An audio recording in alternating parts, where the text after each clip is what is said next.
Meeting will come to order. Roll call, please. Councilman Cook. Here. Councilman Kugler. Councilwoman Mazer. Here. Councilman Rodriguez. Here. Council President Sedekis. Here, please rise. Allegiance to the flag of the United States of America and to the republic for which it stands, one nation, under God, indivisible, with liberty and justice for all. Adequate notice of this meeting has been sent to all council members on March 7, 2003, and to all legal newspapers in accordance with the provisions of the Open Public Meeting Act, Chapter 231, Public Law 1975. Before I open up the meeting to the public, we have some presentations tonight. The senior 7th and 8th girls soccer championship has a presentation. Did you want to do that right now? Yeah. Yes, please. Wait for them all to get in here. It's hard to organize 13 and 14-year-old kids. Come on, girls. Come in.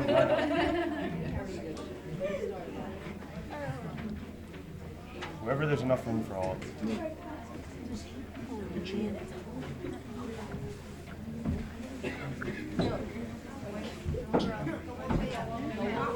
Come on up, girls.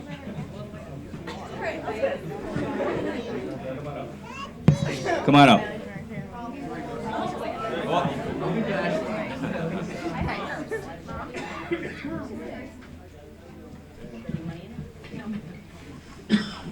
Do a second row. Come on up second row so everybody gets seen.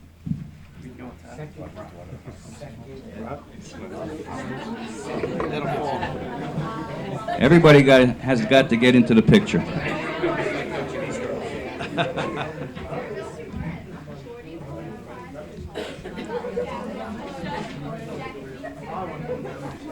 Girls, just bunch it up a little bit so that we all can get you on camera and your moms and dads can take the photos.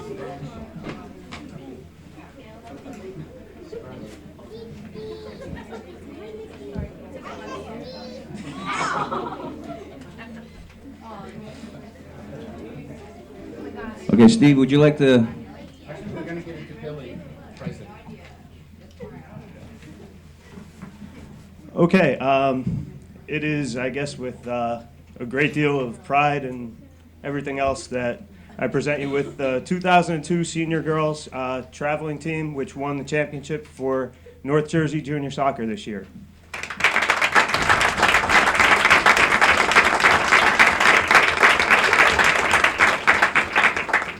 We have a trophy up front that if our captains would turn around, or whoever has it would turn around and give to the mayor so we can present it to all the people of Saddle Brook.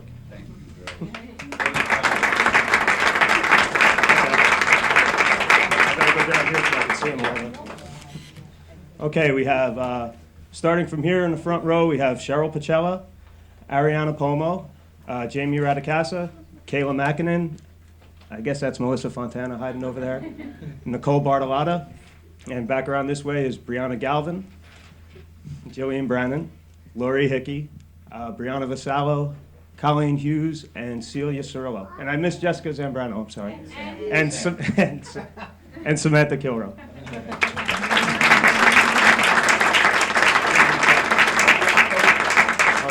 And the coaches are myself, I'm Bill McPartland, Steve Oshowski Sr., and Andy Gallo.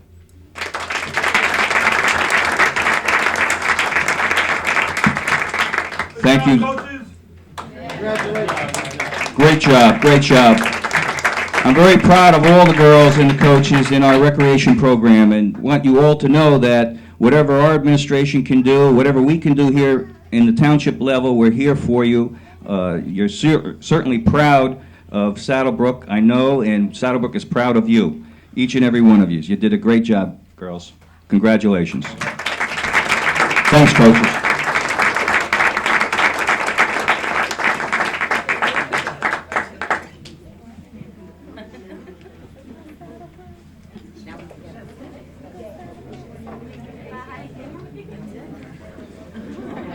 We have just a few presentations to make here this evening.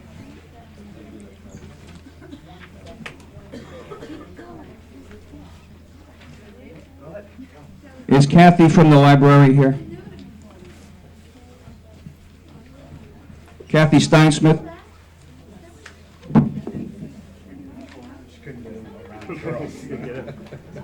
Is Lorraine Flecker? Lorraine.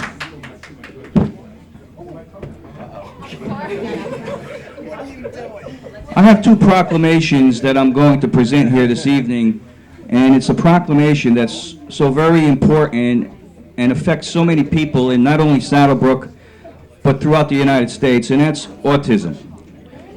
I'd like to present these proclamations to both Kathy Smith and Lorraine Flecker. Come on up there. Please come up. And I want to read the proclamation because it is very important. And the proclamation reads, whereas autism is a pervasive developmental disorder affecting the social, learning, and behavioral skills of those affected by it, and whereas autism was once thought to be a relatively rare disorder, affecting only 1 in 10,000 people, whereas as more and more health professionals become proficient in diagnosing autism, more children are being diagnosed on the autistic spectrum, resulting in rates as low as 1 in 500 children. And whereas while there is no cure for autism, it is well documented that if an individual with autism receives treatment early in their lives, it is often possible that that individual to make significant improvements. Whereas the New Jersey Center for Outreach and Services for the Autism Community is spearheading an awareness effort in order to educate parents, professionals, and the general public about autism and its effects. Now therefore be it resolved that I, Louis V. D'Arminio, Mayor, do hereby proclaim April 2003 as Autism Awareness Month in the Township of Saddle Brook, and encourage residents to try and learn more on the subject of autistic spectrum disorders. Signed and sealed, Saddle Brook, this 13th day of March 2003. It is I'm very proud to do this and to promote this, this month. And I'm going to have the girls up here tell you a little bit more about it, because they are going to be available at the library on Saturdays. So Lorraine. Well, my name is Lorraine. I have a 3.5-year-old son who is autistic. I found out when he was 17 months old, so the early detection does work. He's now in a special ed school, and he's doing wonderful. But if I didn't find out earlier, it would have been different, definitely different. So you definitely need to be aware of what's going on. There's a lot of books out there. We're going to be handing out flyers Saturday, April 5th at the library from 11 to 1. And if you have any questions, I'll be happy to answer whatever I can just from what I'm going through with my son. Thank you, Lorraine. Kathy, why don't you introduce your children, and our librarian will have a few words to say also. Thank you, Mayor. We at the library are very happy, very honored to participate in Autism Awareness Month. The main key is, attitude is the real disability. If people know about autism, understand it, are aware of it, we all believe that tolerance and acceptance and possibilities for our children will increase. I have here tonight with me, I asked the mayor if it'd be all right if I brought my children with me. I have 2 of my boys here with me tonight. My youngest, Patrick, my middle boy, Sean, could not be here tonight, and my oldest son, Freddie. Freddie is 17 years old. He is in 11th grade. He is autistic. I believe that you are correct when you say that great things are possible when we get treatment and when we get support from the community. I don't have the good fortune to live in Saddle Brook, but my own community has been extremely supportive of Freddie, and I thank them, and I know you'll be supportive of all the little ones here in our community here in Saddle Brook. Thank you. Thank you, Kathy.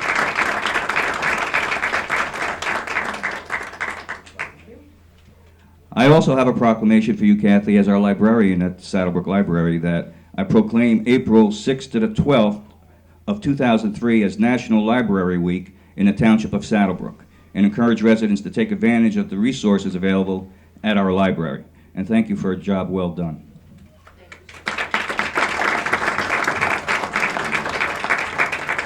I have one more statement to make.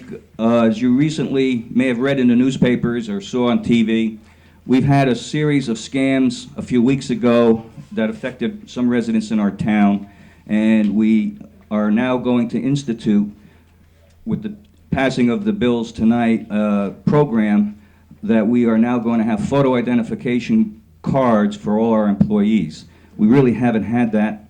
We are going to make our employees more visible and aware that these scams are taking place specifically on our senior citizens. We also instituted through the police department, and we will be going out throughout the community giving seminars on how these scams actually work. The April is coming around, the warm weather is going to start coming around. We have the chimney sweeps that prey on the seniors. We have the driveway repairmen who prey on the seniors, and there are certain things that you need to know and look out for, and we want to get that message out. We are going to produce a videotape in order to do that through the police department, and we are going to go out throughout the community.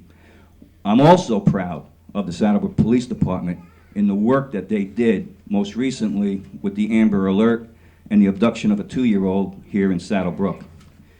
Some of you may have saw it on television. I can tell you firsthand that the Saddle Brook Police Department started the investigation, stayed with the investigation, and led that investigation from beginning to end. They did an excellent investigative job. They did very good work, and usually on instances such as this that took place, the end result is very tragic. In this case, the end result was very positive, where the 2-year-old was returned and is safely with the Division of Youth and Family Services. So they did a commendable job. I'm very proud of what they did. Amber Alert that was activated is only the second time in the state of New Jersey, but the first time an arrest came of it. That is significant. This was national. It is still ongoing. You will hear about this in the documentaries that are going to be taking place as a result of this case. So Saddle Brook was put on the map by the Saddle Brook Police Department for their excellent police work. And again, I'm very proud of them. Thank you, Mr. President. And before I open the meeting to the public, I think maybe we could take just a 5-minute break to let all the children prefer to leave at this time since we're finished. Of course, if they're interested, I just want to I don't want to force anyone that they have to stay. See that? Don't want you to learn anything.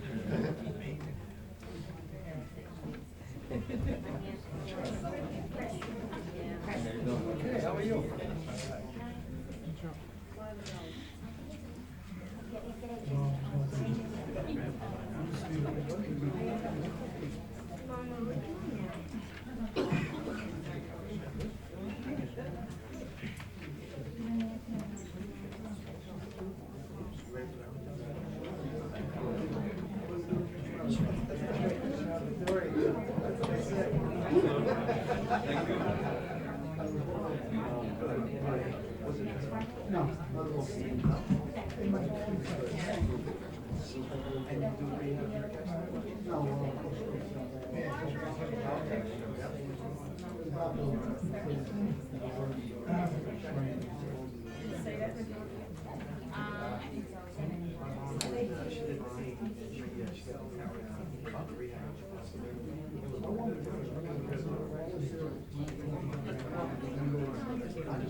First on the agenda will be the public hearing on the 2003 municipal budget. Paul, if you could just make some comments, if you wouldn't mind, on our budget. Well, actually, we did introduce the budget a month ago. It's been sent down to Trenton. Today will be a hearing on the budget as it is. We're not going to act on it because we have we applied for state aid for Trenton. And once we know, it'll probably be June, once we know what we receive, if we receive anything, then we'll sit down and maybe analyze some more, look into the budget again, and if anybody has any comments, you can take them, advisement that you will look into their comments. So, meeting to the public, so we'll second. All in favor? Aye. Yes. This is strictly the budget. Oh, okay. Any comments on the budget? This is just on the budget, you said? Yes. Motion to close? I have a few questions, like, do I have to ask him now, or can I ask him later, or what? Now, please. Oh, now, okay.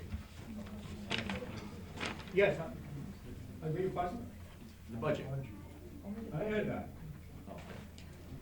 I may speak with an accent, but I don't listen with one, okay?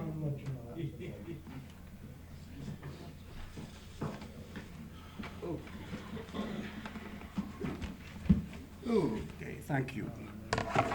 I had a question for later, but since I have to ask him now, I'll ask him now, all right? You don't mind. Okay, fine. Okay, I was reading the article in the shop, and I have some questions. Number one is, we're talking about 12 points, is that right? Now, will you please, Mr. Chairman, explain to us what a point is? Point is approximately 112 to 15,000. Okay, what you mean is, It is. what does that mean? Well, that one total is 1 point. You mean that's the revenue that the township will get from 1 point? That's an increase of 1. All right, okay, so $115,000, right? Yes. All right, according to the newspaper, we are in the hole $750,000, is that correct? That's what the. Loss in revenue, yes. Loss in revenue, all right.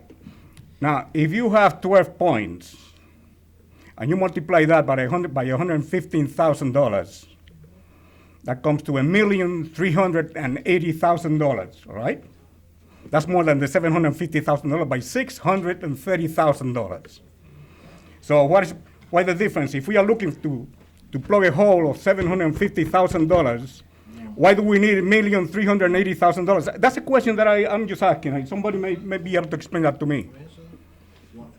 They're talking about the short revenues, but you also, the budget appropriations have increased another $600,000. That's insurance, contracts. So there's two pieces of it. First, the revenues you lose, and then the additional expenditures. That's what makes up the $1,300,000 or. $1,380,000. That's what the difference. In other words, there's more expenditures than $750,000. Now, 750 is this is a loss of revenue, because we didn't have the revenue we had in the prior year, and then the budget was raised another $600,000 or $700,000 because of these things I've mentioned, insurance and. So we are in the hole, instead of $750,000, we're in the hole $1,380,000. So we're I mean, that's what it amounts to, isn't it? Last year, $1,300,000 from last year. $1,380,000, okay, I want to understand, I understand that, okay. Because reading this over here, I didn't quite understand your I figures. don't know what you're reading, but that's Yeah, what they in messed the the newspaper. And if we're talking about $115,000 per point, right, okay. So when we get this $1,380,000, we'll just be even, won't we? Right, Be even. right, In other words, we will not have a surplus no. as we had before. There will be no surplus, which means that we'll be going in the hole again. Well, no, not necessarily. If you're breaking $1,300,000, there are other things that come in, we provide for collections that may come in, we get additional collections as miscellaneous revenues. It would generate, you'd probably generate some extra surplus, but not that much. Not that much. But this is to keep the town operating. In other words, we'll be on an even basis. Right. On an even basis, right? Yeah, I want to make sure I understand Okay. that. Okay. And if we go into next year, it would be and the revenues stay the same, or we pick up new revenues, and then the increase would be of not that nature. Okay. You're bound to have an increase.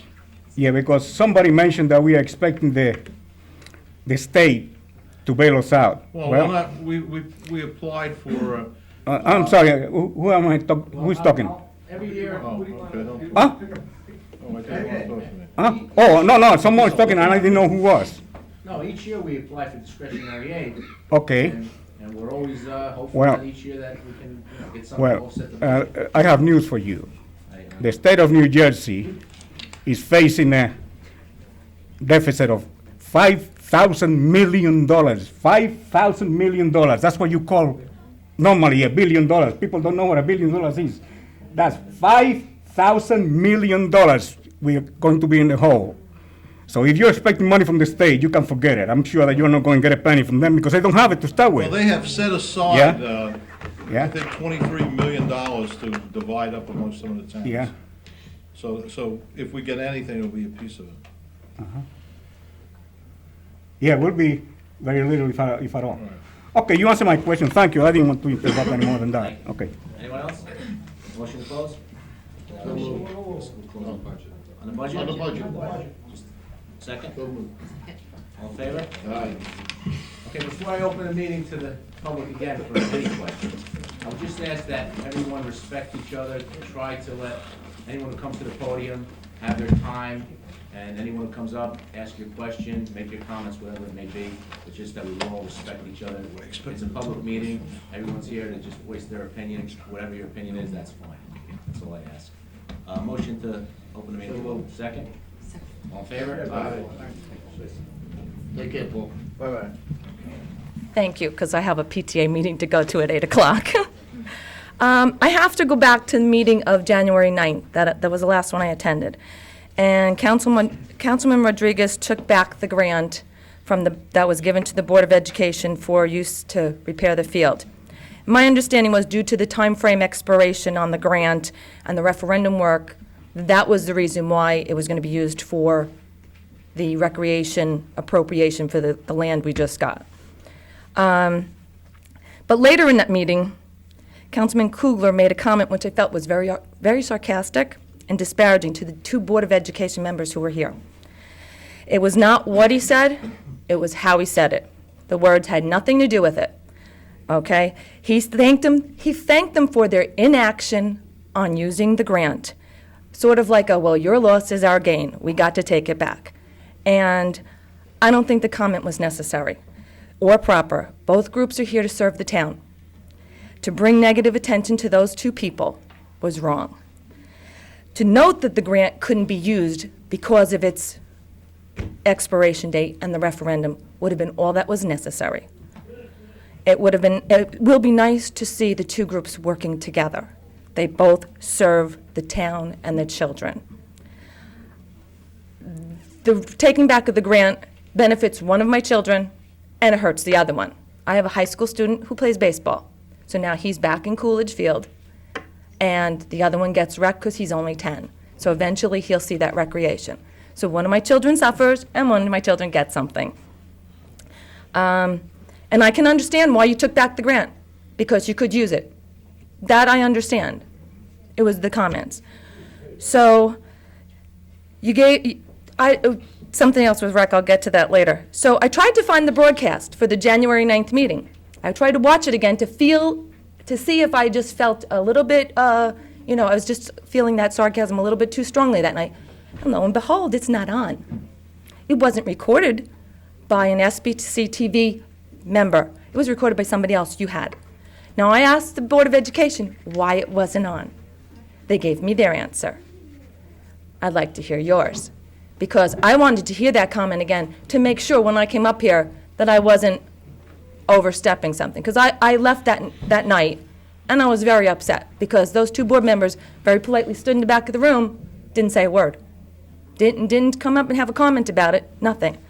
And it wasn't on TV. So as I'm waiting for the January 9th meeting to come on, I watched the February 14th meeting. I was out of town then. And I was kind of confused by the comments about the Recreation Department appointments, that they were not political in nature. And Mr. Rodriguez said, we won't allow politics into recreation. And then I believe the mayor echoed those same comments in his statement. But what do you call nepotism if it's not political? Mr. Kugler, you made it known at a prior meeting that this man was related to you, the one who took over the recreation. I didn't marry him. He's related to you. Okay? You made it known. That's not political? I don't know the directors. I don't know if they're qualified. I don't know the current ones or the ones who were let go. I just know my kid is in the recreation program. But I do want you to know that when we watch these meetings at home, we're not as inept as people would think we are. We do come up on those little comments. We do listen. We do watch. We know when the politics game is being played. Do I know it is now? No, I don't know that for any kind of fact. We'll see how the recreation department works. But a lot of people won't come up here and talk because they feel like they can't fight City Hall. And that's their attitude. They won't come up and they won't be on TV and they won't embarrass themselves. They just can't do it.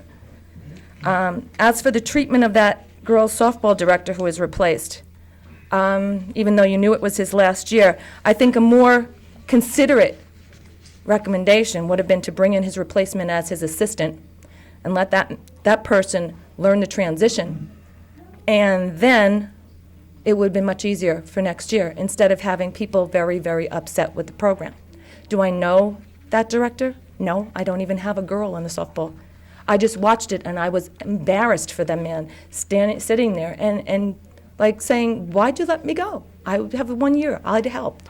But you put him in a bad spot because now if he doesn't help, because he doesn't have to. If he doesn't help with the transition, he becomes the scapegoat. He becomes the person who didn't want to help. And so it could have been done in a little bit more friendlier, considerate manner. And that's all I get just from watching these. Just from watching these. The recreation department, I think they do great, but they abandon our children at 9th grade. Boys have Babe Ruth up until 9th grade baseball, and I think that's the only thing. Basketball ends in 8th grade, and maybe they get to play summer basketball in 9th grade. So you lose an awful lot of children. And then they have to play high school, and then there's nothing for them to do in the summer anyway. Maybe an idea is to bring them in as assistant coaches or in some kind of a staff into the recreation department. That's a non-political way to get the kids back involved in the sports, the ones who can't participate anymore because they're too old. Then the only other comment I have is about the snow removal. I came back from Michigan, where there was no snow, to 22 inches of snow on Tuesday, since I wasn't allowed to drive back on Monday. And I don't know about your streets, but the tree streets, the plows went down and cleared one lane down the middle. And that was it. The one day on Monday, and that was it. On Tuesday, I came home, and I was negotiating through everything to come home. They never came back in the next 2 weeks when it was melting and it was loosening up. Until the next snowstorm, they decided to come a whole lot closer to everybody's curbs and put chunks of ice and whatever was left on the curbs, the 3 foot out from each curb, in front of everybody's driveways. I know I have an elderly neighbor. She couldn't get out. She had to, all the neighbors ended up picking up chunks of ice out of her driveway to clear her driveway for her. They really should have done a little bit better job at getting on the side streets. We didn't even have salt. That next morning, Wednesday, I had to go to work, and the ice on my street was horrendous. There was no salt. It would have come off. It refroze Wednesday night. So Thursday morning, I had more ice. And also, I need to ask, is there an ordinance that everyone is supposed to shovel their sidewalks? Okay. On the way to the high school, there were properties that my son had to walk in the middle of the street on Saddle River Road. The properties happened to be by the parkway, those townhouses, both sides, down to the corner to where the little convenience area is. And directly across the street, the houses between Coolidge and Ricardo's were not shoveled. So any child having to walk home or to school had to either walk in the street or walk through 22 inches of snow. And I think if the DPW sees that, they really should be either taking care of these people and notifying them and fining them if that's necessary, and then send their own crews in after they find them, or do something. Because my son has to walk home from practice. So he's walking home at night in the dark in the street those couple of days. So, As far as I know, the DPW goes out and tries to clear the municipal buildings and the town properties. And as far as any resident, they should be responsible to clean the snow. Sometimes if they can't, if they call, they would be helped by it, I'm sure. well, that area, it was just happened to be opposite sides of the streets. So even if you crossed from the one place to Coolidge, where it was nice and clean, you couldn't get past on that side, and you couldn't get past on the other side without walking in the street to get past the snow. The sidewalks weren't clear. Okay, we'll make the superintendent aware of these issues. And that's it. But why wasn't this show on, why wasn't Oh. the 9th on? I'm sorry. As far as I know, we did have our own video camera. And the tape was taped and it was, I believe, dropped off at the studio. There was an editing issue. I'm not quite sure of all the facts. I'm not quite sure what the tape is at this time. We'll look into it, Pete, if we can check it. Well, like I said, I just wanted to watch it to verify what I had been present for, and I couldn't. And I rely on seeing them, especially if I have to leave afterwards to hear the comments. Thank you. Yes. In reference to the softball, the girls softball commissioner, Mr. Wright, he happens to be my neighbor, and I know for a fact that he will not let the girls down, that if they need help, he will be there helping them. Anyone else? Yes.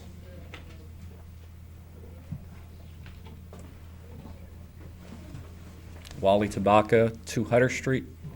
On Tuesday, March 11th, my wife had come home at about 2:30 in the afternoon. When she walked through the door into the house, what wound up happening was she smelt an odd smell, something like rotten eggs and such. She went downstairs in the basement, and what she found on the floor was basically about a half an inch or so of sewage that apparently had come out from our standpipe that we use for the washing machine. Now, that standpipe is about 5 feet off the floor. I kind of found it really, really unusual that would happen. Back in November, we kind of had a similar problem in that area. And at that time, it didn't come into my basement, but it filled up the small sink that's next to the washing machine. And that problem had affected a bunch of other people in the area. I guess really my question is this. It seems that that particular area of town where I live in is somewhat problematic with sewers, because even 2 years before that, I guess there was some problem over in John Ox where stuff was blocked up.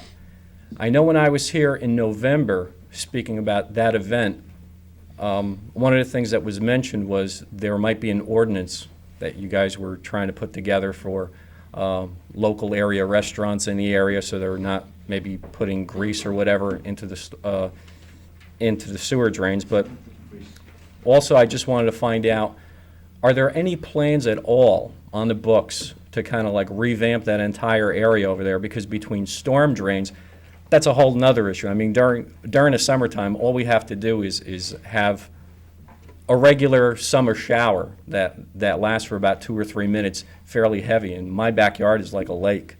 I mean, the storm drain that happens to be by my driveway just fills up, and it basically covers half of the backyard. Well, Wally, just to answer your first question. Sure. Tonight we have an ordinance on grease trap. It's a grease trap ordinance that would address that problem there. Okay. And as far as the flooding issue, we'll definitely look into that area. We're going through the whole township, section by section, to address this. So many areas that have a flooding issue with backups. I'm just curious, the rest of the town, does it have, I mean, I'm speaking for the area that I live in, but I mean, the rest of the town, the old section, the other sections, do they have similar problems like this, or it's? Throughout the town, there's different areas that have flooding problems, backups, and not to where we need a grease trap ordinance, you know, and that's strictly residential where there's no businesses. But, Right. But yeah, there is problems in different parts of the town. And we have that area here with that, right, Pete? Yes. Further north. Through the chair. Well, if I can just elaborate a little bit on your condition in your area. I instituted my sewer department, our sewer department, to go to that area, and we ordered a high-speed nozzle to really cut that grease. And as the chairman said earlier, we're going to do a grease trap ordinance tonight and enforce that with our health department. And we're also going to try to recoup the monies that the township has spent and find those responsible for causing the grease buildup in that area. So what we've instituted with John Manzo and the sewer department, they're going to start in that area where you live on Hutter, Floral, that whole section there, and work throughout the whole town and have a regimented program. Once they finish one end of the town, they'll go back and do it again. There aren't as many problematic areas in sewage except that area right now, and we're researching that. I believe on John Ox, there's a pipe a sewage pipe that may be misaligned, and we're waiting for the weather so that we can try to align that. But I'm well aware of that problem there, and we're trying to address it as best we can. And I know once the weather breaks, we're gonna align that sewage pipe with a manhole, I believe, manhole cover. Okay, well, like I said, I just really just wanted to bring it up because it's you know, I said between storm drains and sewer drains in the area. I mean, we've only lived in a house now for about 9 years or stuff, but it you know, I mean, the past year or so has kind of been between the events in November and you know, the events now. I mean, you really don't really want to finish your basement or really have anything of value down there in any way, shape, or form, because you're always kind of worried that, you know, whatever you happen to put down there, you may wake up in the morning and you know, find it all wet and have to throw it away. Because I lived in that house. Yeah, I know. I was just going to mention, that used to be your house. You didn't have those problems back then, did you? Oh, I had almost similar. Well, if you'd like a copy of the ordinance, if you're interested. Okay, good. Yeah, I appreciate it. Thank you. You're welcome. Anyone else? Right?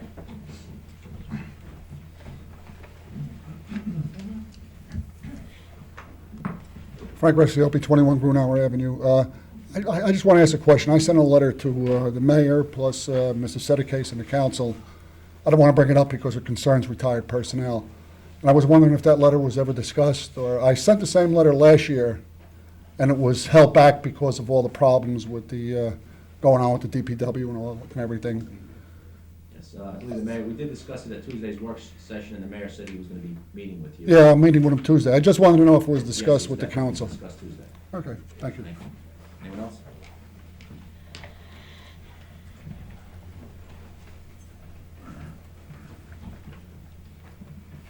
Mike Hanley, 86 Bell Avenue. Thank you, Mayor, for your Autism Awareness Proclamation. I didn't know you were going to do that tonight, and it really touched me because I have an autistic grandson. So any help you can give us in that area is really appreciated. Thanks. Regarding the COA settlement, I wasn't here at the last meeting basically because the flu bug visited our home. Both my wife and I were pretty much tied up between running back and forth to you know where. But I wasn't here because I deserted you. Believe me, I would never do that. You know, I was one of your biggest supporters for pushing to keep this thing going and not giving up right on down the line. If you go back and look at the old tapes, you'll find that to be true. I just wish Rich Kapner, our attorney, was here tonight, because when I was here at the December 7th meeting, if you recall, Mr. Kapner was sitting in Mr. Cougar's chair. Eddie, you were sitting down here. And I was arguing about how tragic the Mount Laurel law is, and how if we didn't fight this, we were going to wind up building schools on our own recreation property. And Mr. Kapner told me then that due to his review of the past court cases, our chances of winning this case were 0 to none. And if he was here tonight, I would personally ask him if he still felt that way. Okay? I feel so relieved in what you've done and what you've won for the town. I can't express it, because the town will realize the benefits of this settlement for years to come. They will never understand the magnitude of what was going to happen to this town that now isn't going to happen, because you did the smart thing. You're going to be criticized, but that's what democracy is, folks. Okay? That's what you're in office for. Just understand that when you're criticized, you also have people on this side of the aisle that are supporting you, and will continue to support you if you keep doing the right thing. I have one question, and I don't know really tonight on the COLA rules whether you can answer or not. I watched last meeting's tape about 3 times, and the question just popped out at me every time I watched it. As good as the explanations were, this question just kept coming out at me, and it was my understanding that the township has an obligation to build 58 units, I believe. 53? Okay. Here's my question. In talking to people, as I always do, as you know, and I brought to your attention many times, people are saying $6.75 billion is a hell of a lot of money, and it is. The question, I don't know whether you're going to be able to answer, but I'm going to put it to you anyway, is if we're obligated to build 53 units on property that can handle more than 53 units, can we reduce our expenditure of 7.5 by building within the density limits allowed on that property? In other words, if I can really make it simple, let's say we build on 20 Sampson Street and we move the DPW to Roswell Lane. Going back to Obel's proposal for 20 Sampson Street, if I'm right, I think he had something like 158 units there, didn't he, or somewhere in that area? Somewhere in that area. 20 and 40? That was just, he's talking about what the total amount of units on 20 Sampson was. Only the total number of units on 20. It was more than 20 and 40 combined. You were 3 stories high, John. Okay? The question I'm putting to the council, and again, I phrase it that you may not be able to answer it, but if you can't answer it, I'm going to ask you to consider it. The people are looking at $6.75 million bond. Okay? You have a piece of property that was already designed to handle 150 units, let's say for round figures, under Old Pal's proposal. The township is obligated to build 53 units, 1/3 of what Old Pal was going to put there, 1/3. Now, in the event that the township down the road, I'm not saying immediately, I'm not saying next year, next month, whatever, I'm saying down the road, if we find the need to supplement the township income, is there a possibility the town could build 100 units there, township-owned units, sell them or rent them to senior citizens, which is a high demand for, as you well know, and use that money to put against your bonds? I'm sure that's an option that we could take, but I'm not quite sure that. That's why I phrased it the way I did, Joe. You may not be able to answer it, and I'm not looking for a definite answer. I'm just saying to the council, can we consider this? Can I answer you? Sure, Ed, sure. I'll answer you, my sort of, this whole situation. Yep. May not fly. We have approximately 52nd units or 53 units to be built, or will be our obligation when Mount Laurel is completed. Right. We are in the process of preparing a plan that we have to give to the courts of how we're going to do this. Mm-hmm. Now, there's 3 parcels of land that the township owns on North 7th Street was one. We got Russell Lane, which is supposed to be worthless, but it's ours. Yeah, right, yeah. And there's a lot of people that are coming into the town now saying that they want to build units for us. Mm-hmm. Our intention is, or at least my intention is, to pass an ordinance now that if you speculate and you want to put 5 single-family houses on a lot, now let's just talk about 5 single houses. Okay. You're going to have to put a percentage of those houses up for low and moderate income. Don't have to build them for that, where you can give us $25,000 per unit and we will farm it out. Which we can then farm out, right, So okay. it's in the best interest of this township to do something like that and have all these units farmed out if possible, so it doesn't put strain on our infrastructure and schools. So I believe there's certain developers that are coming in now that are looking to put up 140 units, 120 units, whatever it might be. I don't know personally if our infrastructure can handle it, but let's assume it can. If it can, when this ordinance is passed, these people will have to pick up that obligation, so we may never have to use North 7th Street or Russell Lane or anything, but our plan has to be put together to the judge to be justified. We also are planning to put a minimum amount of money into the budget every year for a unit to be purchased out of Saddle Brook as our obligation. We may never do this. True. It has to be a I plan. understand that, It has to be a yeah. I plan. understand it. And my feeling is that the more we farm out, the more we get out of Saddle Brook, the better it's going to be for us, because Yes. we're in dire need. So nobody should ever say that we're home free.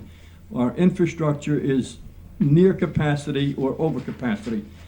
And it may not be, it may be only 70%, but I have to assume it's at its maximum right now. However, back in 1969 and 1970, we had a population of maybe 18,000. Now we're down to 13 or 14. So there is a population switch that went down since the 60s and 70s. So it's possible that we do have some surplus in our sanitary system. But I believe it's in the best interest of Saddle Brook that these units be farmed out if we can prepare a necessary ordinance. Now, Kalkner is supposed to be working on this particular plan. That plan has to be introduced before April, so I'm assuming we're going to get that plan, and through Joe, we'll probably have a special meeting between now and next meeting to introduce that plan for our discussion as well as for the general public. And that's when I wish the general public would come down, because this is, and especially you, Yeah. that you might have an insight, say, hey, I think we should do this, do you think we should do that? Well, I'm not, don't misunderstand where I'm coming from. I'm not coming from the standpoint of farming out our obligation of units.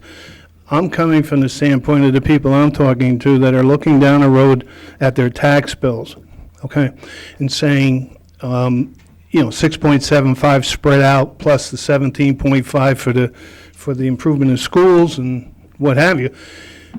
The point I'm trying to make, and maybe I didn't make it as clear as I should have, but the point I'm trying to make is, if there's an opportunity for the township to build additional seniors housing on, say, 20 Sampson Street, right, instead of 53 units, to build 100 units and use that additional income to support, to give the township more revenue to keep your tax base lower, can we do that?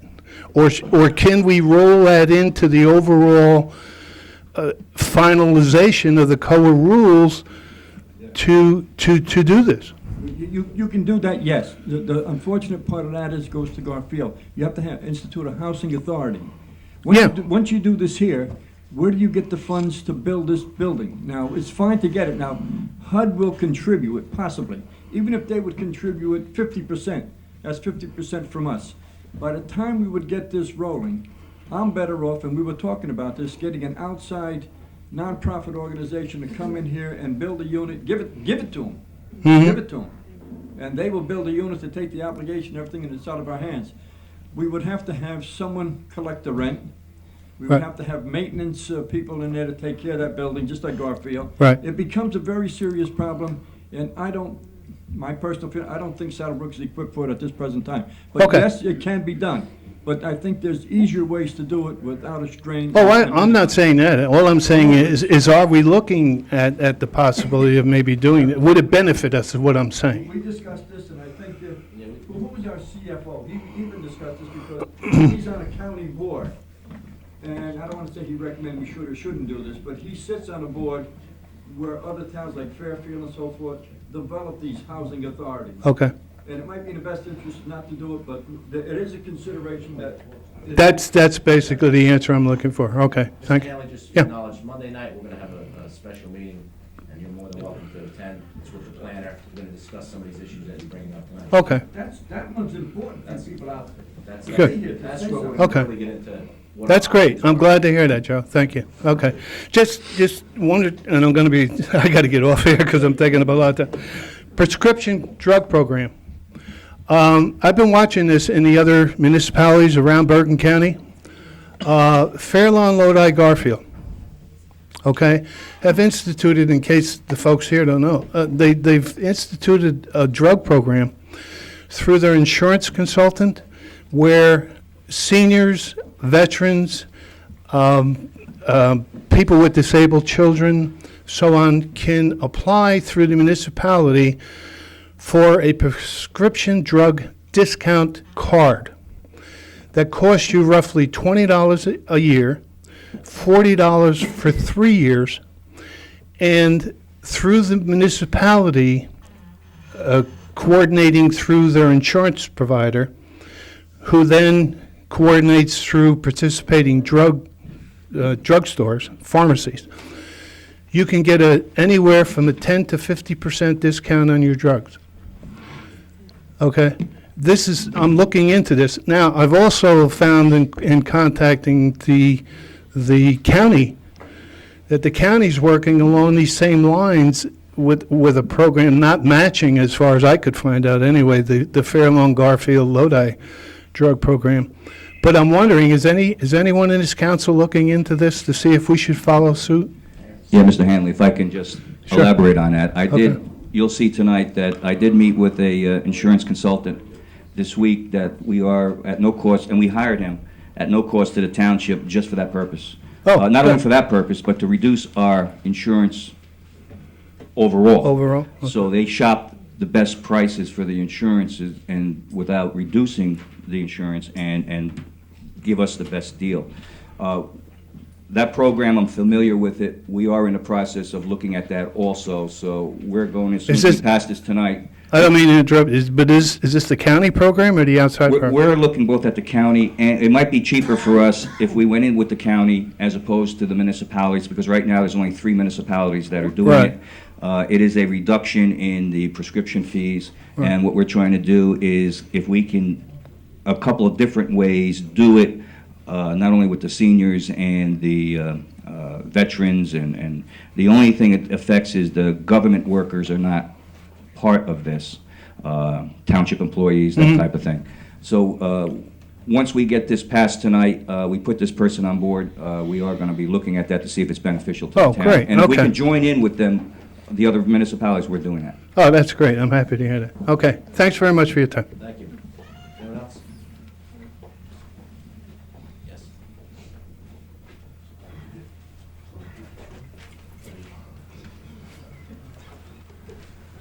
Good evening. John Gedrowitz, Colonial Avenue. Reason I'm here is in discussing situations from the last meeting with people over coffee, over the back fence and things like that. Talking about the state grants, okay? Confusing. More we talked about it, more confusing it became. A big question was and is, and I'm not coming into here with politics involved. It may turn that way, but it's not meant that way. Republicans here have the deciding vote. And these state grants, I have some paperwork here and figures. The state grants were issued and aimed for the youth, for youth in Saddle Brook. 3 of them here ran out, and then we changed seats here. The mayor's gone, a new mayor, and Mr. Rodriguez. And Mr. Rodriguez found these discrepancies, okay? He brought it up to the mayor, and they contacted the state and had it reinstated. The 3 of them reinstated, okay? A lot of money. I won't get into figures, but a lot of money. And we're short of money. The town knows it. Everybody here knows it. Why? The question is, why the 4, meaning the retired mayor and the 3 council persons who have the deciding vote, would allow these monies to just go. Or, in other words, to make it, put it straight, throw it away. If they didn't find it, and it says right here, once it's gone, it's gone. And luckily, the state maybe didn't know they were short. They reinstated it. So we have this money. Why wasn't it used? Why wasn't this money used before? Because some of it was a couple years we had it. Or extend it. I mean, why? Whose fault is this? Will it happen again? What's going to stop this from happening again? These monies. I'm talking about close to $500,000 here. That's a lot of money.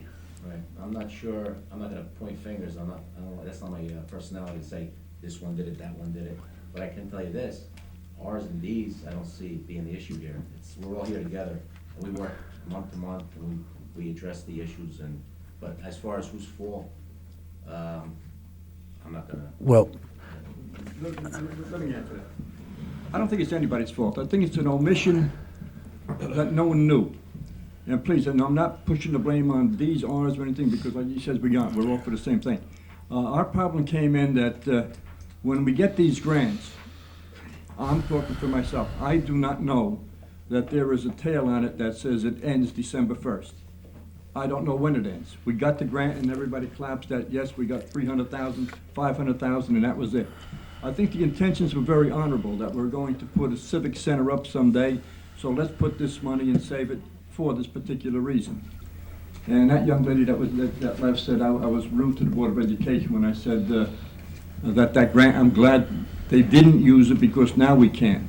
My intent was that it was earmarked for the Board of Education property, but because they got this bond issue to build, it's going to take 2 years before they even start the ground. We've already purchased a piece of property for $6.5 million or whatever it is, and we can shift that money that it could be put to use this coming March or April or May as soon as we acquire that property by putting that ball field in, that it may not be ready this year, but it definitely will be ready for next year. So that was the intent of that. So I don't think anybody was trying to steal the money, hide the money. No one, me speaking, no one knew there was an end to it.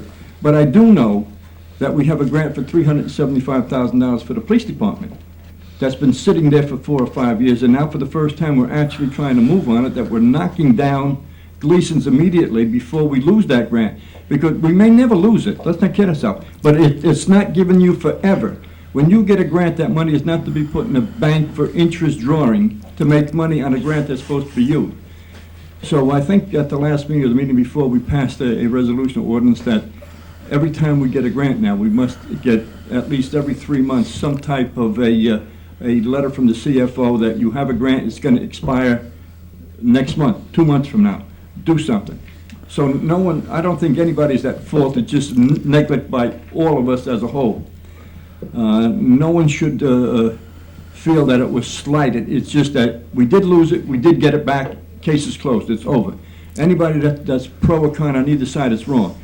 We got it back, so let it lie. It's there, it's ours, and it shouldn't happen again, and it can't happen again now because we have a resolution and ordinance in place that says we will know 3 months before that grant is expired. Now we will have somebody to pin their tail on, because now that person should have told us 3 months ago that it expired yesterday, and then we can take proper action.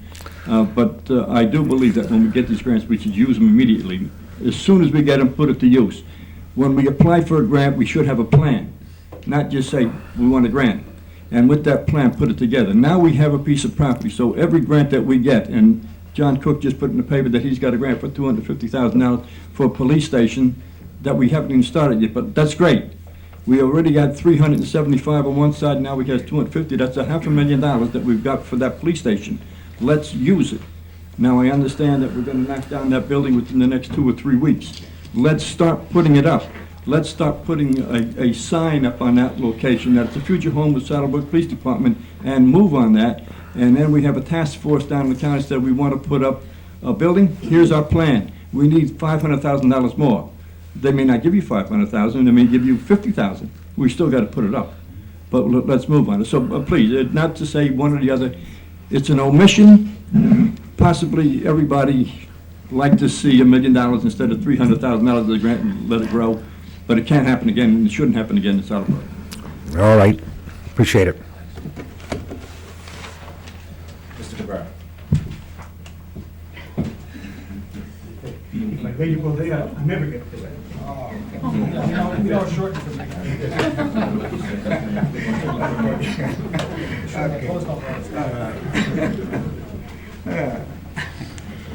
I got my calculator, you can see, so I won't be here more than 2 hours or so.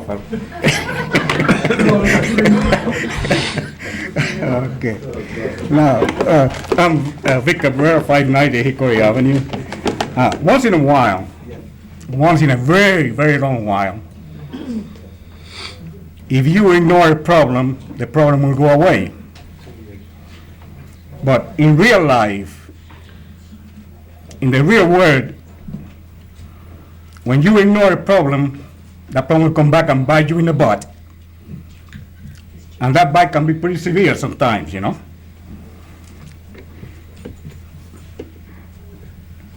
The one thing that makes this nation so great, the greatest nation in the world, is the fact that we are a nation of laws,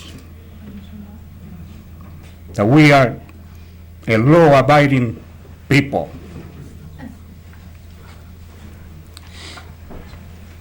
And the one tenet, the most important tenet in government, in good government, at all levels, from the federal to the local, is that public officials must obey the law. Are we agree on that? Yes. All right. Now, you, as a council, chose to disobey the law. All right. You chose to disobey the Supreme Court mandate, which carries the force of law, the force and the authority of law. When you refuse to submit an affordable housing plan, see, that's the law of the land. Now, as we talk over here, it's a poor law. Maybe it's a poor law, but it's the law, and you have to obey the law no matter what.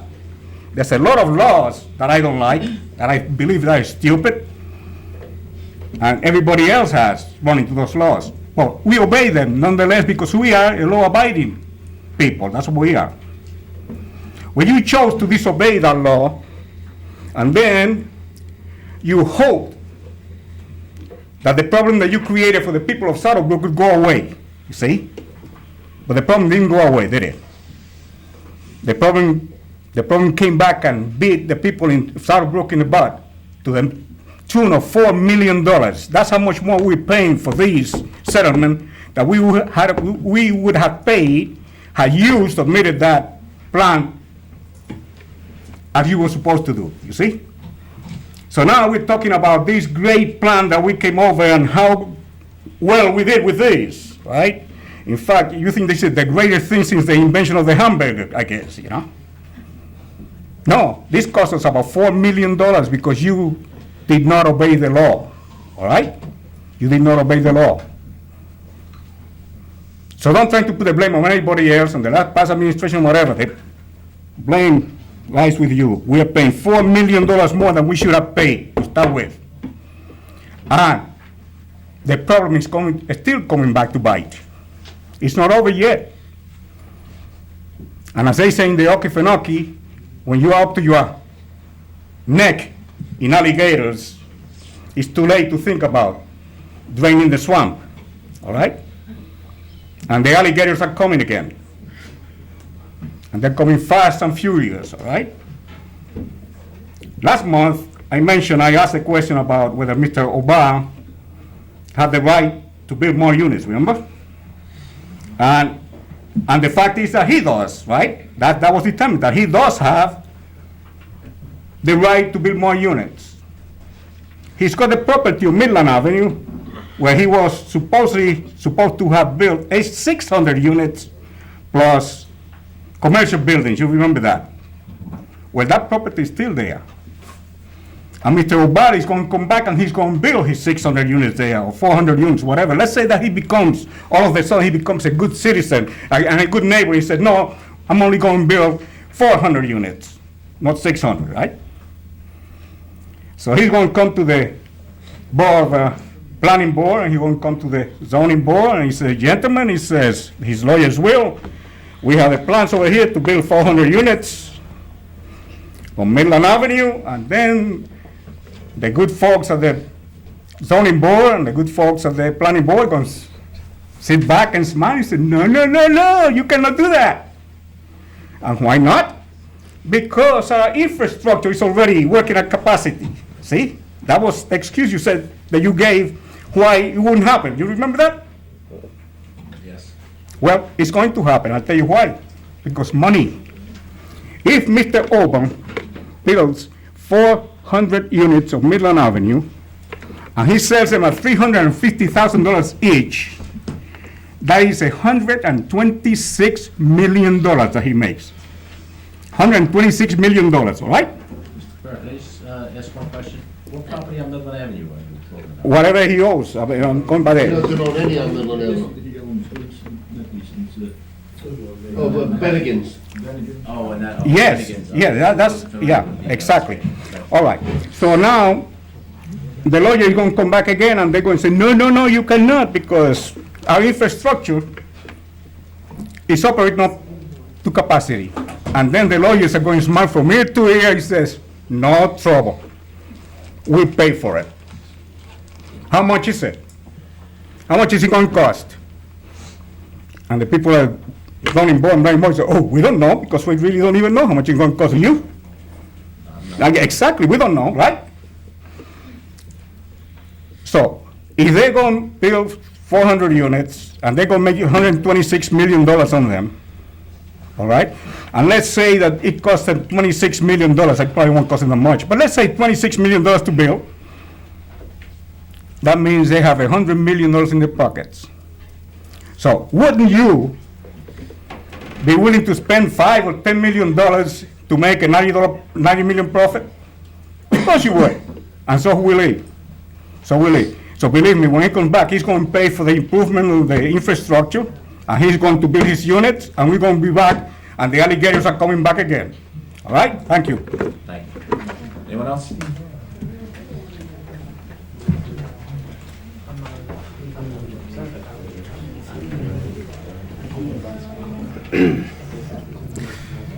Mr. Chairman, Mike Gattuso, 250 Saddle River Road. I wasn't going to say anything tonight, but I just wanted to respond to Mr. Cabrera's comments because I think he's really in the lurch on what's happened here. I was a part of this Mount Laurel litigation, and the misconception that he has is a very important one for everybody to understand.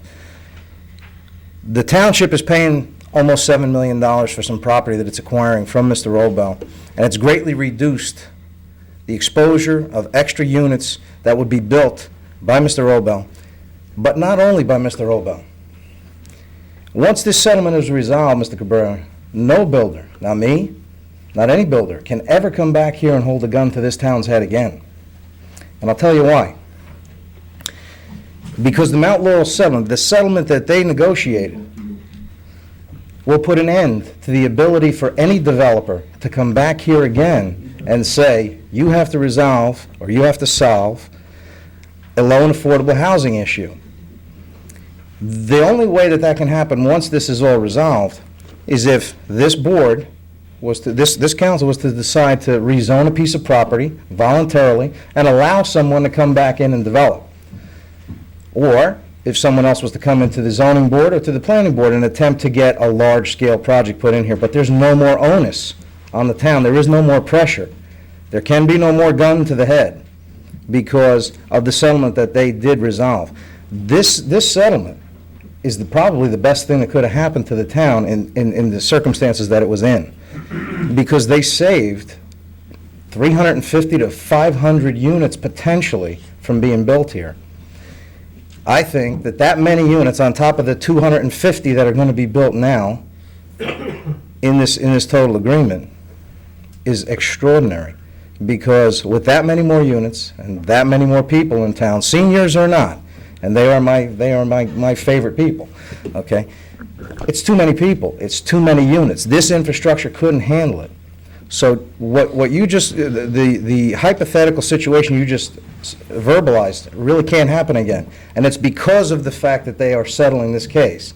It's because of the fact that they're satisfying the Mount Laurel obligation now. And I just wanted to make that distinction clear. Okay? I need to answer that. Okay. Mr. Cooper. Wait, may I go from here? No. No. Really, because this has nothing to do with Mount Laurel.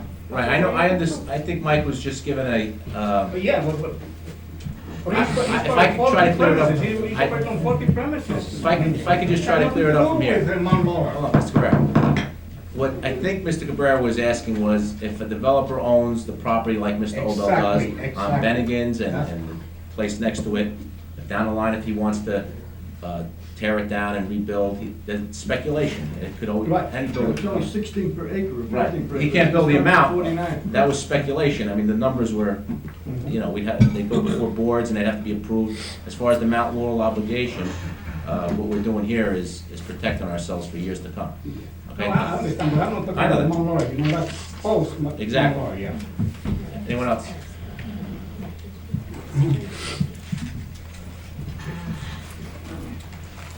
Evening, Andrew Samaluka, 202 Hayes Drive. I guess I want to ask a question first before getting into the main focus of why I'm up here tonight. And that would be to anybody. I just want a clarification, because I read in the paper about the former administration or the prior administration, the current administration. I don't know, and I've asked a number of people, what is an administration? So I just want to get it clear, so next time I see someone saying the former administration or someone saying this administration, is it the mayor and council? Is it the council? Is it just the mayor? Is it the mayor and the township business administrator, or some combination of those? Can someone define, when someone says prior, what an administration is? Our form of government, the mayor, administration, and the administrator, that's considered your administration. The council is legislative, so it's separate. Now, the ex-mayor, she was part of that was her administration. Now Lou's in, and he has his administration. He's the appointing authority, he hires and fires, we vote on the money, legislative, we spend Hires and fires whom? employees, if there's employees looking for, if there's a person interested in a job, he would come before the administrator, the mayor. I'm just saying the job, and day-to-day operations comes under the administration. DPW, any department. So just so I can get it straight, prior administration would be Karen, Pete, Scott Spraviro, the attorney, and Boswell, I think, at Correct. various points was the engineer. Correct. Current administration is Lou, Pete, Tony as the attorney, and Birdsall as the engineer, just so I see All department heads. All departments. all department. Okay. What I did was, like a lot of people here, and unlike Nancy, I'm not afraid to embarrass myself by coming up here and speaking, but I looked over that tape from last month's meeting. And what I did was, there was something that was interesting, and it was Mr. Rodriguez had said that he had made more than 73 phone calls regarding recreation. Now, like Mr. Hanley had said, I think prior to the election, he has his finger on the pulse of the people of Saddle Brook. I wouldn't go that far, but I talked to a lot of people also. I don't know anyone, and I'm involved in rec, I don't know anyone who got a phone call, so I don't know who those 73 people were, but nobody that I know in rec was called. The second thing was that he said that a lot of, and the quote was, a lot of parents were disappointed in Mr. Wright's comments at that meeting. Now, I've got to assume, from anybody who has been involved in recreation, pretty much the only people that know what's really going on are the people that attend that particular meeting. Those meetings are not broadcast. There were 12 people at that meeting, because we have the attendance sheet. I personally called 9 of them. None of the 9 said anything that would indicate that they were in any way disappointed. Most of the 9 that I talked to indicated that they were in favor, and they had no problems, and actually they were in agreement with his statement. We got to wait and see what kind of support we're going to get. So I take issue, because I think there's an element of trust when someone's elected.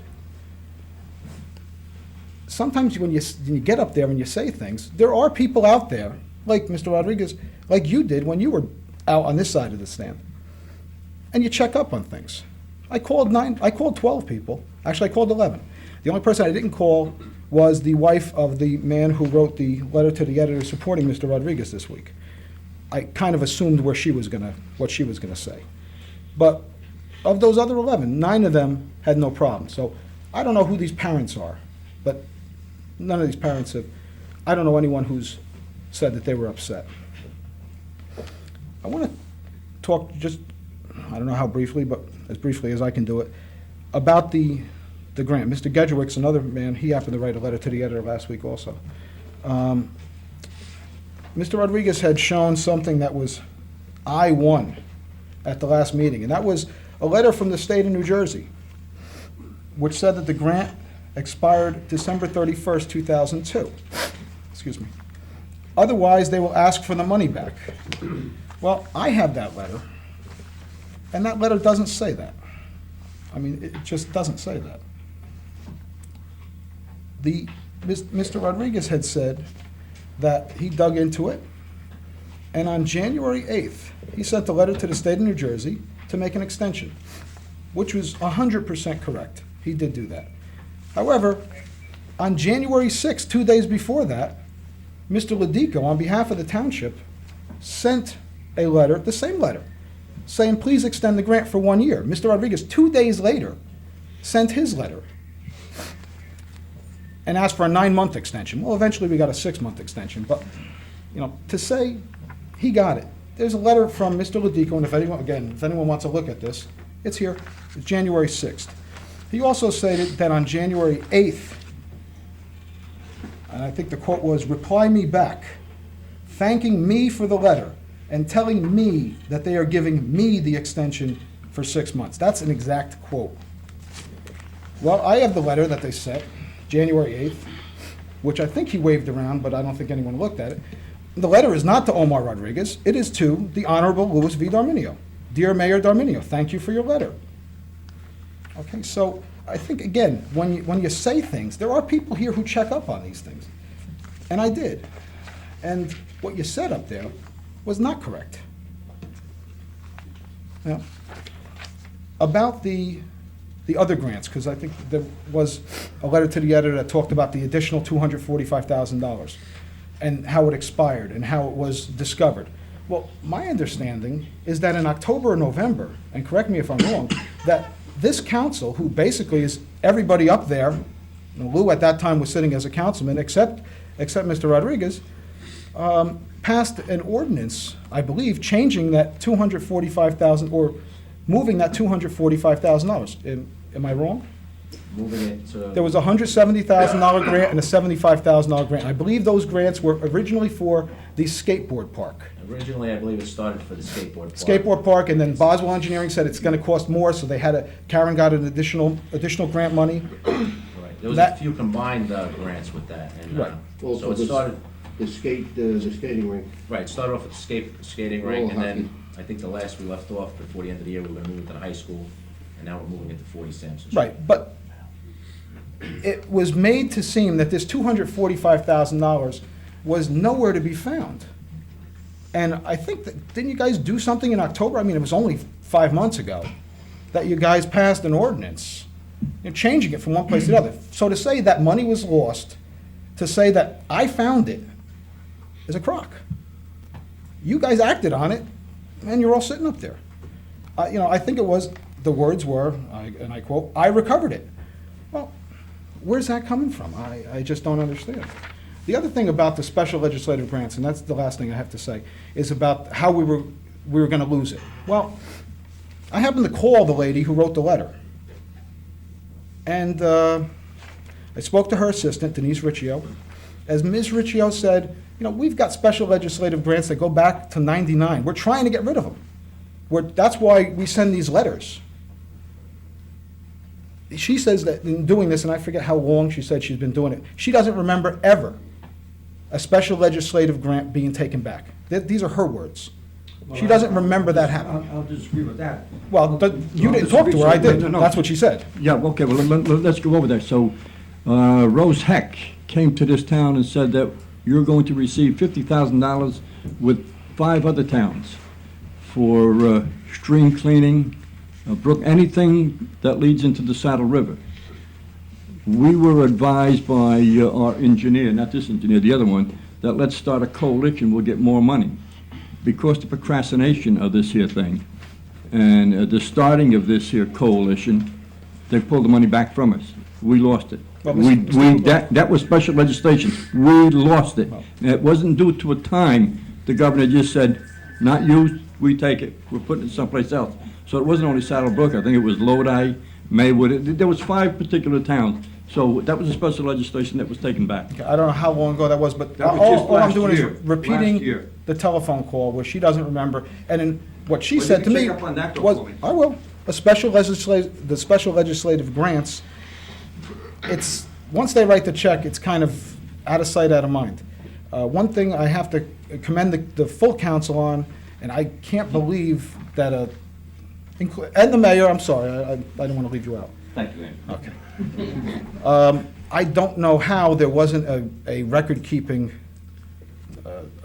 some kind of an agenda or a docketing system or some kind of documentary where you knew when a grant would expire. I mean, because we've had administrators, CFOs, accountants, and auditors and things like that, and I just don't know. I mean, obviously, it slipped through the cracks. It's amazing that it happened, but I'm happy that hopefully it won't happen again. Thank you.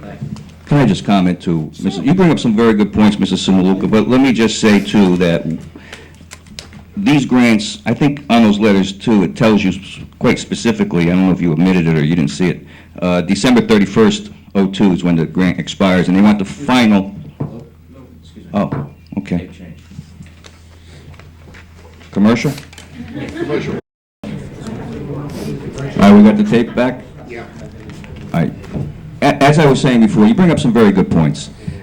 I think there's so much going on in this township. We're making so much about grant money. What difference does it make? The fact of the matter is the money is in the township coffers. We're going to now utilize the money. We have vacant land and open space where we're going to utilize that land. The grants, and you heard me fight on the council many times, I won't give back a dime of monies that are given to this township. I'll spend it. Because I look at it as a rebate check. Who's going to give back a rebate check to the state? No one. So I'm going to utilize the money. You heard me rant and rave about dispatchers. That was a $300,000 grant. We lost. We didn't vote for it. We gave it back to the state, $300,000. We had the Cop Fast program, where we could have hired 2 and 3 police officers. That very little expense to the township at the beginning, knowing that in the future it would cost probably a little more, but that goes with planning. And as I speak, we're going to need to hire 3 or 4 police officers within the next few years for retirements. We lost. So when you say that we don't lose grants, we do lose grants. And I'm not going to return any grants. And when I say I mean the council. I mean, we put safeguards in. I'm here every day. I'm in my office every day. I'm learning this job, and by the time I'm done, I will know it as much as I can possibly know, that we did put safeguards in so that when the grants start to come close, we're going to spend that grant. We now have the capability of doing it with the property. We are going to be knocking down, as soon as we get the clearance letters from PSE&G, the police department. We're going to use that grant, that $375 plus the $250,000 additional monies we got from the community development. So we did put the safeguards in, and you're my zoning board attorney. Yes, I am. So it concerns me when you don't know administration about the administration. And you know, I don't want to. I don't mean to say anything. I don't want to look into the camera like somebody did last month. Well, let's That listen. was for the benefit of the people.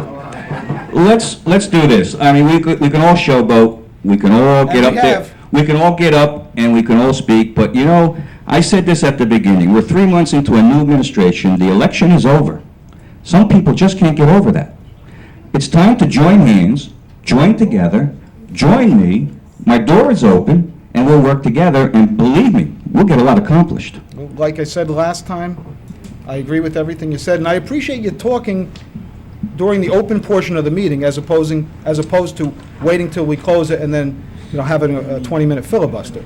Well, there are some that are very disrespectful, and the only way you can get some things accomplished because of those people who are disrespectful, and you heard the catcalls at that last meeting. If you wrote the words down, you probably heard the catcalls at the end of that meeting. And for the benefit of the people of Saddle Brook, and for other people who see this in other communities, this is not representative of what Saddle Brook is all about. We need to start putting the campaign beside us, because for the next 4 years, we're going to move forward, and it's going to go forward. The township is definitely going to go forward. We've had enough negative publicity. The people are tired of it. Again, whether you're Democrat, Republican, I don't care what you are, join me. Don't look over my shoulder. You want to nitpick, and there are those who nitpick, and it comes with the territory, and I accept it. There are those who want to nitpick every little thing that is said and done. What does that do? Do you really think this is for the best interest of the community? I don't think so. We did get a lot accomplished the first year because we worked together as a council. And as Joe said, there's no D's and R's here. We went into Judge Mecca's chambers and we did the deal with the Mount Laurel, and we all did it together. Yes, it was split 3-2, 4-1, but that comes with negotiations, that comes with debate, that comes with educating ourselves on this Mount Laurel. Mr. Cabrera had indicated we violated the law, we didn't do our Mount Laurel obligation, and we did so many bad things. But we learn when we get up here. When I got elected council, I didn't know anything about Mount Laurel, be honest with you. This was an education for me. When I was council president in 2000, we started the Mount Laurel portion of this to fix it. And it took 3 years to fix it. But now we're fixing what was broken. And now we have to move forward. And I'm not, and we are not, this administration is not going to stop the train for dissenters. Join us, and the train will move forward. Lou, I agree with you 100%. I just want to, I loved what you said about working as a council, and that's what I want to hear. I don't want to hear, I'd rather hear that than a lot of I's and me's. And, I appreciate what you said, and call me for lunch.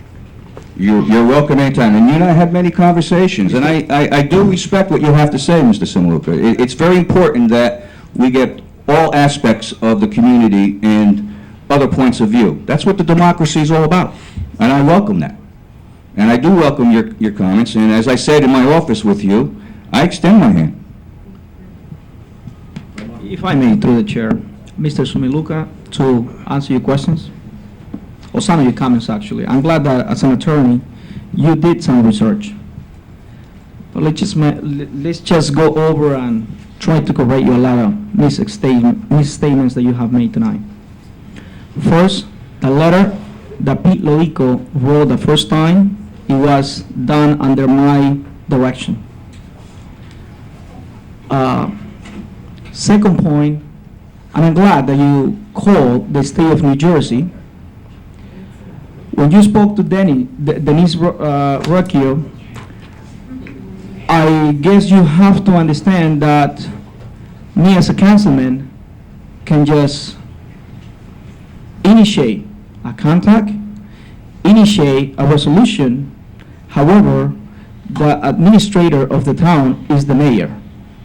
And that is the reason why the letter from the state of New Jersey came back on the name of the mayor. But for your information and for your own copies, I have the original envelope with me that I'm gonna share with you from the state of New Jersey Department of Community Affairs. To my attention, I'm gonna give it to you. I don't need it because Mr. Rodriguez, you were copied on the letter. Of course you got it. You got a copy of it. Andrew. It's not addressed to you. Let him finish, and then if you would like to. So, Mr. Sumiluka, just to go back a little bit more, so the letter is dated January 13, to my attention. To what? The 13, I got the original letter on the name of the mayor that is attached to my letter, the letter that I produced. This was expedited. This was approved right away by the state of New Jersey. It was what? It was approved by the state of New Jersey, and it was actually extended for 6 months because it just recently expired on December 31st, 2002. I'll be more than glad to share the envelope and the original with you. What was So January just 13th, Mr. Rodriguez? What was the 13th. What was on January 13th? That's when the envelope was postmarked? Yeah, postmarked. Okay. All right, so don't worry, I'm gonna give a copy to you. And also, just for your information, I did a lot of phone calls because it's my job, even though that I'm just 2 months in office, it is my job as an elected official to take care of the whole community, especially this case is for the children. And if I'm going to be criticized for working, and again, I'd rather be criticized for overworking than not doing anything right here. So just to enlighten you a little bit more, today, I have another conversation with the state of New Jersey in regards to the remaining $245,000 that it hasn't been sent to our town yet. Why is the reason to that? And I spoke to Denise again today, and she told me that it's taking a little longer. That commissioner most likely will sign it sometime next week, and we will have it. A copy of the letter, and of course the original of the letter. And last but not least, I'm not just here to solve problems. I'm here to foresee or to create safeguards for those past mistakes not to happen again. And that's the reason for my first resolution.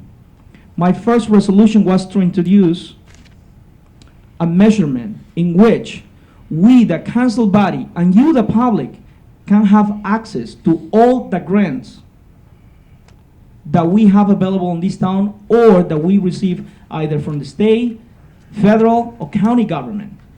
Because I believe that not just us as a body, but you as a people could have access to those documents. What happened before, I cannot answer. I cannot just keep on looking back. I have to move forward. And that's what I introduced the resolution, and I believe, like Ed said before, it will never happen again. I'm gonna try to take care of every single grant that comes to this town, and I assure you that I won't let you down on that. Thank you. I appreciate that you're looking out for the town. The only thing that I've come up here and I said, I don't appreciate misinformation and the I's and the me's. And we know, you're interested in the money for the township. I mean, there's no doubt, correct? Okay. Then I'll ask you right now, what is your intention with regard to your claim against the town, your notice that you filed against the township for allegedly being struck in the face by a piece of paper? You filed the Tort Claim Act. I don't know if Tony's going to jump in and say it's litigation, but I just, what is your intention with regard to that?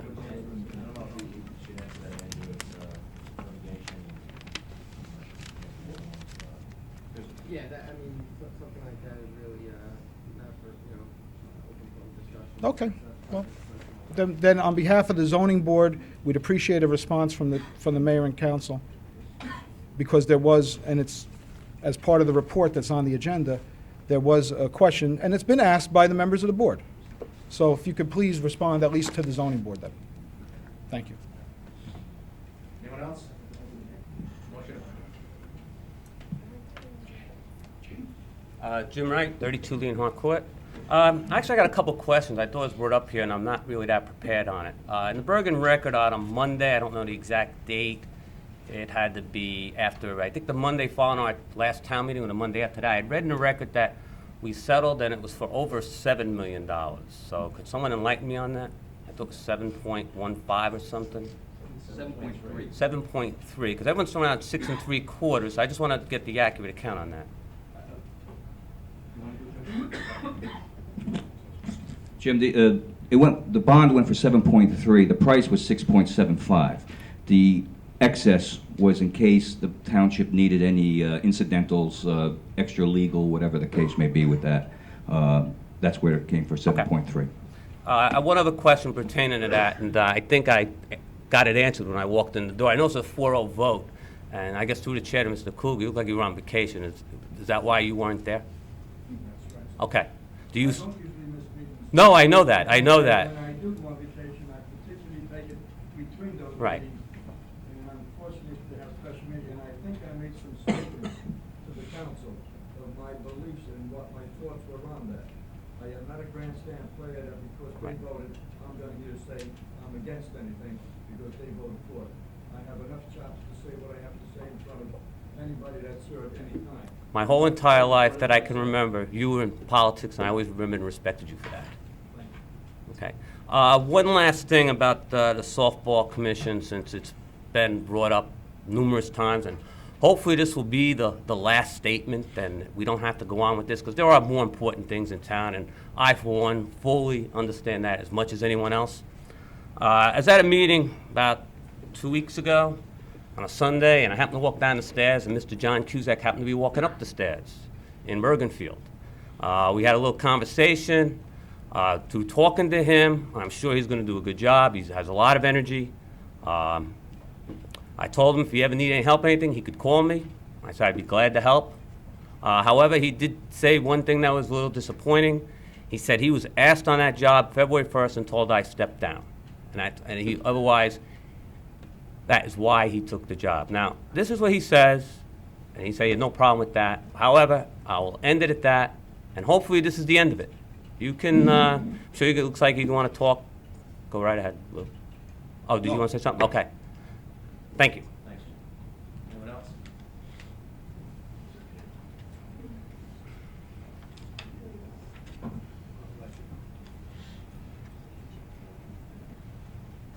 else? Jack Altimus, 126 Gilman Terrace, and I apologize because I'm about to lose the voice. Through the chair, if I may ask Mr. Kugler a question? Ed, I'm trying, Ed, I'm trying. Can you, I remember attending some of the meetings where there was a grant money for sidewalks on Midland Avenue. That's right. And I understood from the meetings that I attended that it was up in the air, down, over, and under. Against it. Yes, you were. What happened to that? What happened to that money? It's, Cleveland, they had a contractors meeting between Boswell and the developer, the contractor, and it was held on February 25th, waiting for the municipality to sign the contract, and they will go. Midland Avenue will be now sidewalk and curb, and Miller Street will also be part of that. And my objection to that always, the county road, we should not put our 2 cents of taxpayers' dollar into county road. It should be taken care of by the county, for the county. Also, I recommend that we don't do Midland Avenue because there's retaining walls. And Mr. Boswell is charging us for making retaining wall diagrams and so forth. There's no sidewalks there now. Why should I put them in? It's a county road. We're gonna put sidewalks and curbs where they are. The county's gonna come in and rip them up and widen Midland Avenue. So I think it's a stupid thing to do. It's a waste of taxpayers' money, and it doesn't help any taxpayer in Saddle Brook because where they're putting them, it's not helping nobody. It's in front of apartment houses, in front of the Jewish cemetery, which has a sidewalk on one side, the other side does not. There's 2 new houses, and I believe we are on the zoning board, where a house has to go up. The law in Saddle Brook says they're supposed to put a curb and sidewalk up when they do this. Now they don't have to do this because we're gonna do it. All right, so in other words, it's still gonna be done, even though you object to it? That's right, sir. Okay. One other point, if I may. I heard your explanation as to why you weren't there to vote at that meeting with this 7.35, Ed. I'd like, through the chair, to ask Mr. Rodriguez, you didn't vote for the proposed budget when it was given to the council.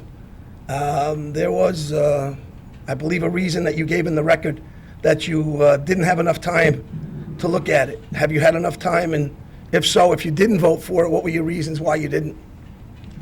That's correct, Mr. Simluka. I abstained. No, excuse me, I'm not Mr. I mean, Simuluka. sorry, Mr. Altimus. They look alike.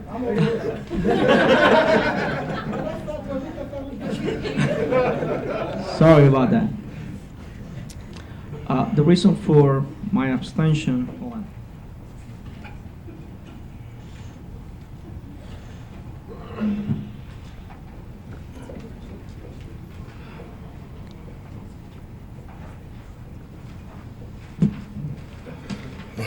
The reason for my abstention was that half an hour before introducing the budget, I was handed out a couple of pieces of paper with some numbers on it.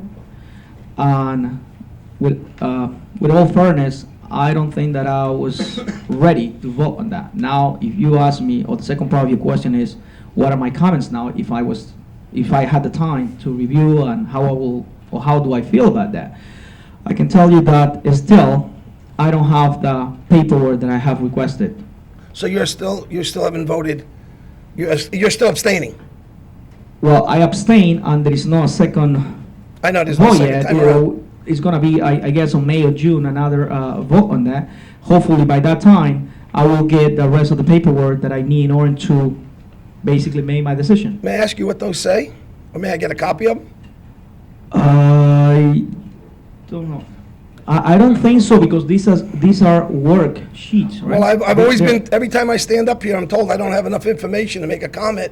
I'm asking for information and I can't get it now. No, he may have some salaries and wages information, I'm not quite sure what he's got there, but I don't know, that's personnel. Through the chair, budget worksheets are not public information for the mayor. They're strictly privileged information for the mayor and council for the budget.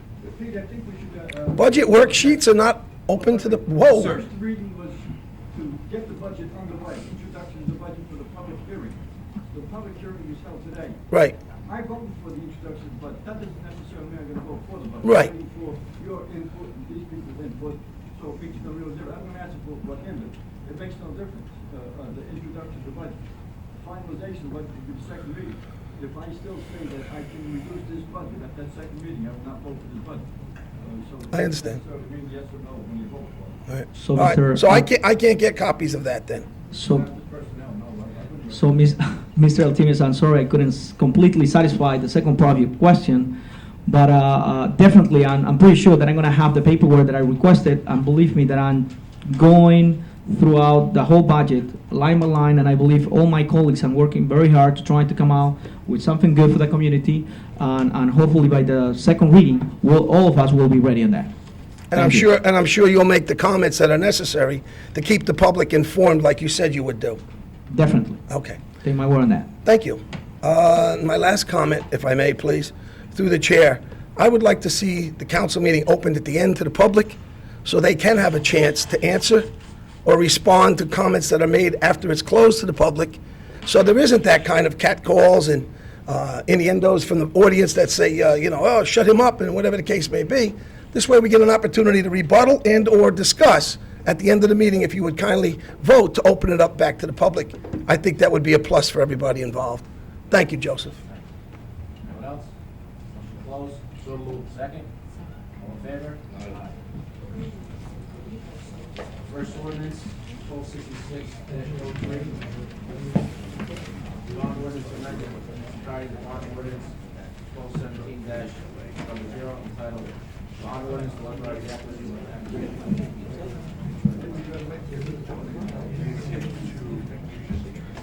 of bond ordinance to authorize the acquisition of real property for municipal purposes in by and for the township of Saddle Brook, the county of Bergen, the state of New Jersey, to appropriate the sum of $2 million to pay the cost thereof. Thanks, Chair. To pay the cost thereof, to make a down payment to authorize the issuance of such appropriation and provide for the issuance of bond anticipation notes and anticipation of such bonds, adopted on August 22nd, 2000, as previously amended by ordinance number 1256-02, adopted on August 8, 2002, and ordinance number 1265-02, adopted on December 30th, 2002. Can I have a second? Second. Mr. Cook? Yes. Mr. Kugler? Yes. Mrs. Mazer? Yes. Mr. Rodriguez? Yes. Mr. Sedekis? Yes. Bond ordinance to amend in its entirety, bond ordinance number 1217-00, entitled "The Bond Ordinance to Authorize the Acquisition of Real Property for Municipal Purposes in by and for the Township of Saddle Brook in the County of Bergen, State of New Jersey, to appropriate the sum of $2 million to pay the cost thereof, to make a down payment, to authorize the issuance of such appropriation, and to provide for the issuance of bond anticipation notes in anticipation of such bonds, adopted on August 22nd, 2000, as previously amended by ordinance number 1256-02, adopted on August 8, 2002, and on ordinance number 1265-02, adopted on December 30, 2002. Motion open to the public? So moved. Second? All in favor? Aye. Anyone wishing to comment? Motion to close? So moved. Second? All in favor? Aye. Be it resolved by the Township Council of the Township of Saddle Brook that the ordinance entitled, "The Bond Ordinance to Amend in its entirety, the Bond Ordinance number 1217-00, entitled Bond Ordinance to Authorize the Acquisition of Real Property for Municipal Purposes in by and for the Township of Saddle Brook in the County of Bergen, State of New Jersey, appropriate the sum of $2 million to pay the cost thereof, to make a down payment, to authorize the issuance of such appropriation, and to provide for the issuance of bond anticipation notes in anticipation of such bonds, adopted on August 22nd, 2000, as previously amended by ordinance number 1256-02, adopted on August 8, 2002, and ordinance number 1265-02, adopted on December 30th, 2002. It is now passed on second and final reading, and that the township clerk be directed to advertise said ordinance or title thereof in the press, together with the notice of the date of passage of said ordinance according to law. Motion moved. Second? Roll call? Mr. Cook? Yes. Mr. Kugler? Yes. Mrs. Mazer? Yes. Mr. Rodriguez? Yes. Mr. Sedekis? Yes. Ordinance number 2, an ordinance amending chapter 93, section 10, entitled Fire Prevention, Permit Fees of the Code of the Township of Saddle Brook. Have a motion? So moved. Second? All in favor? Aye. Anyone wishing to comment? Motion to close? So moved. Second? All in favor? Aye.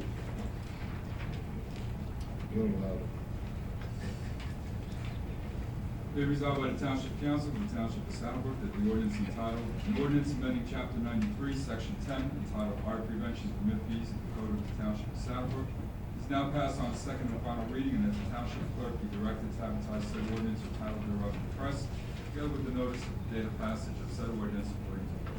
So moved. Second? Roll call? Mr. Cook? Yes. Mr. Kugler? Yes. Mrs. Mazer? Yes. Mr. Rodriguez? Yes. Mr. Sedekis? Yes.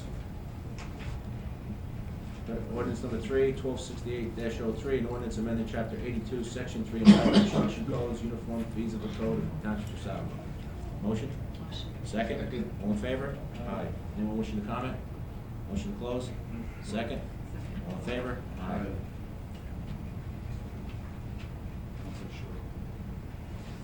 Be resolved by the Township Council of the Township of Saddle Brook that the ordinance entitled, an ordinance amending chapter 82, section 3, entitled Construction Codes Uniform Fees of the Code of the Township of Saddle Brook, is now passed on second and final reading, and that the Township Clerk be directed to advertise said ordinance or title thereof in the press, together with the notice of the date of passage of said ordinance according to law. So moved. Second? Roll call? Mr. Cook? Yes. Mr. Cooper? Yes. Mrs. Mazer? Yes. Mr. Rodriguez? Yes. Mr. Sedekis? Yes.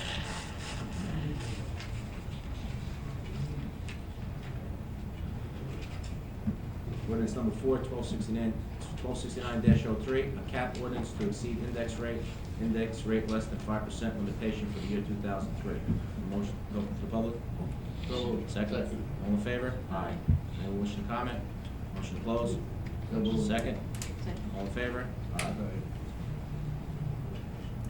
Be resolved by the Township Council of the Township of Saddle Brook that the ordinance entitled, a cap ordinance to exceed index rate less than 5% limitation for the year 2003, NJSA 484-45.14, is now passed on second and final reading, and that the Township Clerk be directed to advertise said ordinance or title thereof in the press, together with the notice of the date of passage of said ordinance according to law. Motion?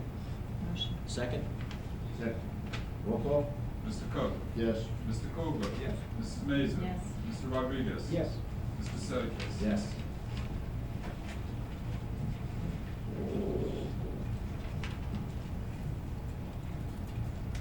Sorry. Ordinance number 5. The next order of business is introduction of capital ordinance authorizing the reconstruction of President Street in by and for the township, appropriated therefore the sum of $400,000, providing that such sum so appropriated shall be raised from a federal grant. Motion? So moved. Second? Roll call? Mr. Cook? Yes. Mr. Kugler? Mrs. Mazer? Mr. Rodriguez? Yes. Mr. Settles? Yes. Be resolved by the Township Council of the Township of Saddle Brook that a capital ordinance authorizing the reconstruction of President Street in by and for the township, appropriated therefore the sum of $400,000, providing that such sum is so appropriated, shall be raised from the federal grant. Heretofore passed on first reading. Be further considered for final passage at a meeting to be held on the 10th day of April, 2003. At 7 o'clock p.m. or soon thereafter, as the matter can be reached at the Municipal Building, 93 Market Street. That at such time and place all persons interested be given an opportunity to be heard concerning said ordinance according to law, the notice of its introduction and passage on first reading, of the time and place when and where said ordinance will be further considered for passage. So moved. Second? Roll call? Mr. Cook? Yes. Mr. Kugler? Yes. Mrs. Mazer? Yes. Mr. Rodriguez? Yes. Mr. Settles? Yes. Ordinance number 6, first reading, 1271-03. Next order of business is introduction of ordinance regulating the discharge of certain waste into the township of Saddle Brook sanitary sewer system, and requiring grease, oils, and sand interceptions under certain conditions. Motion? Second? Roll call? Mr. Cook? Yes. Mr. Kugler? Yes. Mrs. Mazer? Yes. Mr. Rodriguez? Yes. Mr. Settles? Yes. Be it resolved by the Township Council of the Township of Saddle Brook that an ordinance regulating the discharge of certain wastes into the Township of Saddle Brook sanitary sewer system and requiring grease, oils, and sand interceptions under certain conditions, heretofore passed on first reading, be further considered for final passage at a meeting to be held on the 10th day of April, 2003, at 7 o'clock p.m. or soon thereafter, as the matter can be reached at the Municipal Building, 93 Market Street. That at such time and place all persons interested be given an opportunity to be heard concerning said ordinance according to law, with the notice of its introduction and passage on first reading, and of the time and place when and where said ordinance will be further considered for final passage. So moved. Second? Roll call? Mr. Cook? Yes. Mr. Kugler? Yes. Mrs. Mazer? Yes. Mr. Rodriguez? Mr. Settles? Ordinances? All items listed with an asterisk are considered to be routine and non-controversial by the Township Council. Will be approved by one motion. There will be no separate discussion on these items unless a council member so requested, in which case the item will be removed from the consent agenda and considered in its normal sequence on the one motion signifies adoption of all resolutions, receiving file letters, correspondence, reports, and approval of applications and minutes. Motion? So moved. Second? Mr. Chairman? Excuse me. We have resolutions 5A and 14 to be voted on separately. They'll be off the consent agenda. Yeah, well, I want eight. Roll call? Mr. Cook? Yes. Mr. Kugler? Yes. Mrs. Mazer? Yes. Mr. Rodriguez? Yes. Mr. Settles? Yes. Resolution number 5 is to authorize an independent hearing officer in the Pirelli case. Motion? So moved. Second? Roll call? Mr. Cook? Yes. Mr. Kugler? President, we're not voting? Mrs. Mazer? Yes. Mr. Rodriguez? Yes. Mr. Settles? Yes. Resolution number 8 is to authorize the payment of bills. Have a motion? So moved. Second? Roll call? Mr. Cook? Yes. Mr. Kugler? Yes. Mrs. Mazer? Yes. Mr. Rodriguez? No. Mr. Settles? Yes. And resolution number 14 is to authorize the mayor and clerk to sign a developer's agreement for senior living at Saddle Brook. Motion? So moved. Second? Second. Roll call? Mr. Cook? Yes. Mr. Kugler? Yes. Mrs. Mazer? President not voting. Mr. Rodriguez? Yes. Mr. Settles? Yes. Good. Anything else? Close? We'll be continuing the meeting. Oh, I have a motion to extend the meeting till So moved. 3:17, 3:17. 6:30. 6:30. Can you make that, Ms. Chris? Anybody that's listening to want to, why you want to extend This March 17th at 6:30, we'll be having a meeting here at 6:30 in reference to the settlement We'll be meeting with our planner and our attorney to go over our options that we have as far as the Mount Laurel. Everyone's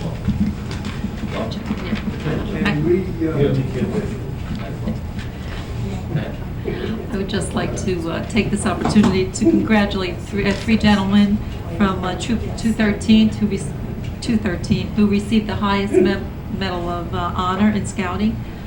They were Frank Kudlak, Philip Malika, and Michael Fonda. It is the Eagle Scout. It is only given to 2% of Scouts. And on behalf of the council, I presented them with a resolution this past Saturday night, and I would just like the rest of the community to know and how very proud we are of them. Thank you. This special meeting is going to be pertaining to the planner, and it's possibly litigation, and I'm not, what I'd like to do is when we discuss with the planner whatever's going to happen, we, at that time, open the meeting to the public for their comments, not a question and answer period, because it's not to be questioned what he's doing. It's just a dialogue that anybody that's in the audience can make their recommendations knowing that I don't like this or I would prefer this. I don't want to get into a dialogue with the opposition or whoever may be out there saying, no, I don't think we should do this, because we're not going to hear the plan except for the first time. So I would rather have people in the audience just give their suggestions of what they would like to add to this or take out without a comment coming from any one of us. And please, you don't have to agree or disagree with it. It's just that you've got to have Robert Rules of Order, and it's the first time coming in, and it's going to be a plan that we're submitting to the judge, so we can't play around with this. And I don't want to be browbeating one way or the other for purposes of just putting it in. But I do want to open the meeting to the public for their comments, pro or con. Sit down and go to the next cabinet without answering. Good idea. Just to follow up, Flo, I would also like to congratulate Mike, Frank, and Philip for the wonderful job that they accomplished in achieving the Eagle Scout Award. And I was present there on behalf of State Senator Joe Caniglio, our mayor, Louis Arminio, just to let them know that their work hasn't gone unnoticed. And I hope that they set up a role model for all the future generation and all the childs and all the kids in town and other communities should follow through. Good work. Motion closed. Second? Second. All in favor? Aye.